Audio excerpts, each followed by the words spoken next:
Viewers, we welcome you to the channel. The war in Ukraine is becoming more and more brutal, with both sides suffering great losses. With this video, we want to clarify the situation and explain some points. A slowly regenerating Russian army is making incremental gains in eastern Ukraine against valiant but under-equipped Ukrainian forces. The United States and its allies are racing to deliver the enormous quantities of weaponry the Ukrainians urgently need if they are to hold the Russians at bay. Both sides are fighting furiously, both sides are suffering heavy casualties, and for both sides it has become a race against time. If the Ukrainians can hold out long enough for the new weaponry to arrive, there is a good chance they can not only reverse Russia's gains but inflict a decisive defeat that could inhibit Russian ambitions in Europe for years, analysts in US and Western officials say. The Russians are under pressure to make gains before the new weapons arrive and before their own exhausted troops and depleted armor reach the limits of their capacity to advance. The Russian military is in the process of reviving and resupplying their forces, resurrecting units that were depleted or destroyed in the first weeks of fighting, and slowly but steadily funneling them into eastern Ukraine. The question is, can we crush the Russians before the Russians get back on their feet, said Ben Hodges, a former commanding general of the US Army in Europe. If we are not able to deliver enough of the things Ukraine needs to disrupt and destroy Russian artillery, Russian rocket fire and Russian forces before the Russians complete their reconstitution, then this could drag on for a very long time. Then they'll consolidate and wait for us to lose interest, he added. By aiming for a Ukrainian victory, the United States and its allies are casting a vote of faith in the Ukrainian military, whose performance has far exceeded initial expectations, as well as recognizing that Russia's army is far less capable than had been assumed.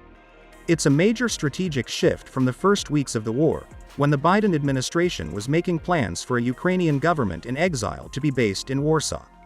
But first, the supplies of weaponry, notably long-range artillery, have to be delivered, and the Ukrainians have to be trained to use new Western systems, a process that is underway but will take weeks more. The United States and its allies are speeding up the deliveries they've promised. But transferring them from Eastern Europe into Ukraine is going to require an unprecedented logistical effort at a time when the main supply lines are increasingly being targeted by Russian missiles. The Ukrainians have refrained from issuing their own casualty figures, but for the first time they are admitting that they are suffering heavy losses. The Russians are losing soldiers at a higher rate than the Ukrainians, but we are not super people. We have casualties as well, Alexander Daniluk, a defense and intelligence advisor to the Ukrainian government, said in an interview. The fighting is so ferocious that Ukraine is burning through huge amounts of everything it needs, from ammunition to armored vehicles, drones and fuel, Daniluk said. We are so far from actually reaching our needs it is difficult even to comment, he said. The Russians have changed their strategy to a much better one. They've started treating Ukrainian forces as a serious opponent, which is not good for us, he added.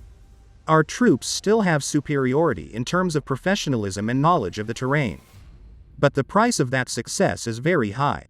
In narrowing their goals to the Donbass area and the southeast of Ukraine, the Russians are able to bring greater force to bear in those places than they did when they were still fighting around Kyiv. The Russian force, though heavily depleted by massive casualties in the first weeks of the war, still has offensive capability. If the Russians are able to continue to amass forces, it is likely they will make further gains. But Russia also will eventually run out of personnel, said Phillips O'Brien, professor of strategic studies at Scotland's St Andrews University. There is speculation that President Vladimir Putin will announce a mass mobilization that would potentially bring hundreds of thousands of recruits into the army. But it would take up to a year to train and equip them for the battlefield, O'Brien said. US and Western officials have not clearly defined what a Ukrainian victory would look like, but Austin and other US officials have repeatedly said that Ukraine can win, while stressing that the coming weeks will be critical. What's important is that Putin is seen to fail, said a Western official, who spoke on the condition of anonymity to discuss sensitive issues. What that looks like might vary. Thanks for watching. We will continue to keep you updated.